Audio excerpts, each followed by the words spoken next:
जय हिंद, नमस्कार दोस्तों, कैसे हैं आप सभी। स्वागत करता हूं आप सभी का अनुष्का एकेडमी पे। मैं आपका साथी आर्जाट लेके हाजिर हूं आप सभी के बीच में खास जानकारी आपकी ये है कि रीट के विद्यार्थी जो तैयारी करते हैं, चाहे और विद्यार्थी जो दूसरे कंपटीशन के अंदर लगे हुए हैं, जिनका बीएड कर रखा है, उन सभी के अंदर कुछ न कुछ एक ऐसा उटपटांग सा प्रश्न आ जाता है कि यार पात्रता क्लियर करना है, पात्रता के अंदर कितने मार्क्स चाहिए, कितने मार्क्स का पेपर होता है, इसके अंदर रीट के अंदर कितने मार्क्स चाहिए, सीईटी के अंदर तो सबको पता है कि 40% चाहिए, 40% चाहिए, बुढ़ा हाकू फुटेड़ो है। लेकिन रीट के अंदर पात्रता वास्ते कितना परसेंटेज जरूरी है, कितना मार्क्स वो पेपर हुए, कितना प्रश्न सही करना जरूरी है, तो सारी चीज आपने कवर करनी है। तो रीट पात्रता के लिए कितने नंबर जरूरी है उस पर भी चर्चा करेंगे, कितने प्रश्न करना आपको जरूरी है, और नेगेटिव मार्किंग होती है तो आप कितने नॉर्मलाइजेशन जा सकते हैं, कितने बढ़ सकते हैं, ये सारी चर्चा करते हैं। नेगेटिव मार्किंग इसके अंदर वैसे रीट के अंदर होती नहीं है, लेकिन इसके अंदर होगी या नहीं होगी आगे वो भी चर्चा करेंगे। तो इसके अंदर फाइनली अपने A to Z बात करने वाले हैं। चैनल जरूर सब्सक्राइब कर दीजिए, आप सभी को बताऊंगा, मैं सारी जानकारी बताऊंगा, ठीक है। तो रीट 2025 जो आपको पता है, रीट 2025 आप सभी के लिए बड़ी खुशखबरी जो आ चुकी है। जनवरी 2025 के अंदर आपकी परीक्षा जो होने वाली है, उन सभी के लिए आप सभी को अग्रिम बधाई। और जिनकी पात्रता क्लियर हो रखी है उनको तो कतई टेंशन है ही नहीं, और जिनकी पात्रता क्लियर नहीं हो रखी वो आप अभी सोच रहे हैं कि यार मेरा पात्रता क्लियर करना है, कितने मार्क्स का पेपर होता है, कितने मार्क्स जरूरी है, तो उनको मैं बता दूं, चाहे रीट प्री हो, चाहे मेंस हो, और चाहे L1 हो, L2, सभी के लिए चर्चा करते हैं। लेकिन अब इसके अंदर ओनली रीट पात्रता की बात करने वाला हूं, पात्रता परीक्षा के बारे में। तो पात्रता परीक्षा आप सभी को जानकारी मिल गई होगी कि एग्जाम बहुत जल्दी है आप सभी के बीच में। पात्रता परीक्षा के अंदर जो आपके कितने नंबर जरूरी है, आप सभी को इसके अंदर एक डाउट है, कितने नंबर लाना जरूरी है।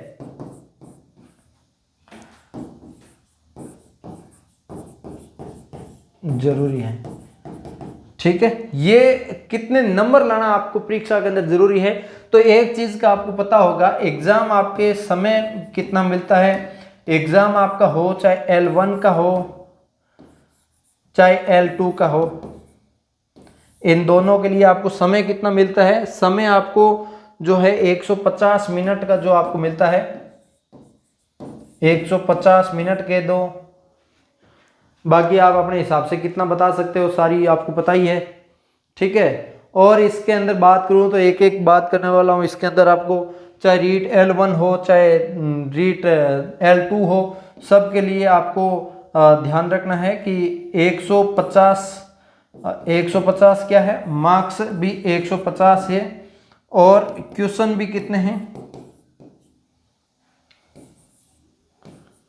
क्वेश्चन भी 150 ही है, ठीक है। मार्क्स भी इक्वल है दोनों, एक नंबर का एक क्वेश्चन, इस टाइप का पेपर में आपको पूछा जाएगा। अब इसके अंदर पात्रता के लिए कितने नंबर जरूरी है, तो रूल्स जो विज्ञप्ति है उसके अंदर स्पष्ट रूप से लिखा हुआ है कि जनरल कैटेगरी के लिए आपको 60% पात्रता पास करने के लिए जरूरी है। ओबीसी, इसके अंदर शेड्यूल कास्ट लिखा हुआ है। एससी और एसटी के लिए, एससी और एसटी के लिए आपको 55% की मतलब 5% छूट दे रखा है इसके अंदर। इन कैटेगरी को ओबीसी नॉन क्रीमियरली बोल सकते हो, हाँ ओबीसी नॉन क्रीमियरली बोल सकते हो, उनके लिए आपको छूट दे रखी है। कितने की दे रखी है, इसके अंदर आपको छूट दे रखी है ऐसी जो 5% की छूट दे रखी है। ओबीसी, एससी, एसटी इन सभी को क्या है, 5% की छूट दे रखी है। तो इन 5% से आपको सिलेबस है जो कवर करना है, ठीक है। तो ये जो 5% है आप सभी के लिए यहाँ पे कम हो जाएगा। तो अब इसके अंदर आपका 150 प्रश्न का जो पेपर होता है, इन पेपर में आपकी 5% या 55% लेके आना होता है, या फिर 60% होता है। तो इस हिसाब से 60% का हो जाता है 90 आप क्वेश्चन मान सकते हो, 90 मार्क्स मान सकते हो। ये तो आपकी जनरल कैटेगरी के लिए हो गया। और इसके अलावा इसके अंदर जो आपका 55% 5% डिस्काउंट कर दिया जाए तो 82 पॉइंट इसके अंदर 5 हो जाता है। ये आपका क्वेश्चन मान सकते हो या फिर मार्क्स मान सकते हो, इस हिसाब से आपके लिए यहाँ पे ये हो जाता है, ठीक है। तो ये आपको कैसा लगा है एक बार बताइए, सॉरी, हाँ। तो इसके अंदर देखो, 150 क्वेश्चन में से आपको 90 क्वेश्चन जनरल वालों को सही करना है। 82.5 क्वेश्चन आपको इसके अंदर SC ST और OBC वालों को करना है।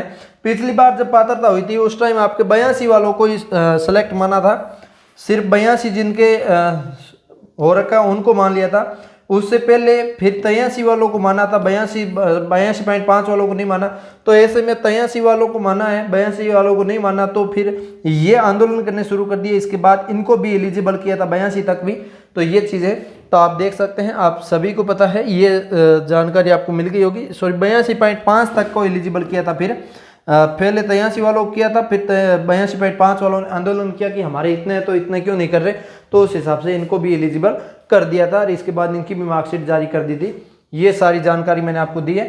अब कितने नंबर लाना जरूरी है, ये आपका डाउट क्लियर हो गया होगा। सबसे बड़ा डाउट जो निकल के आ रहा था एग्जाम के लिए, चाहे L1 हो चाहे L2 हो, सभी के लिए एग्जाम के अंदर समय जो मिलता है उस हिसाब से आपको पता ही है। और वैसे मैंने आपको वैसे एक एक चीज़ बताई दी कि आपके साइकोलॉजी है, शिक्षण विद्या है, ये सब इसके अंदर रहता है। तो उस हिसाब से आपके लिए यहाँ पे जो सब्जेक्ट है साइकोलॉजी 30 मार्क्स की, इस हिसाब से सारा इसके अंदर अलग अलग कितने मार्क्स की क्या आती है, उस हिसाब से मैंने एक एक चीज़ आपको बता रखी है ऑलरेडी। कोई ऑलरेडी दिक्कत है ही नहीं आपको। और इसी के अलावा किसी को और डाउट हो तो मुझे एक बार कमेंट आप करके बता सकते हैं। उम्मीद करता हूँ आप अच्छे से समझ गए होंगे, किसी को कोई डाउट नहीं रहा होगा इसके रिलेटिव। अब किसी को कोई डाउट है तो मुझे कमेंट करके बताइए। हम मिलेंगे किसी नए सेशन के साथ, तब तक के लिए जय हिंद जय भारत।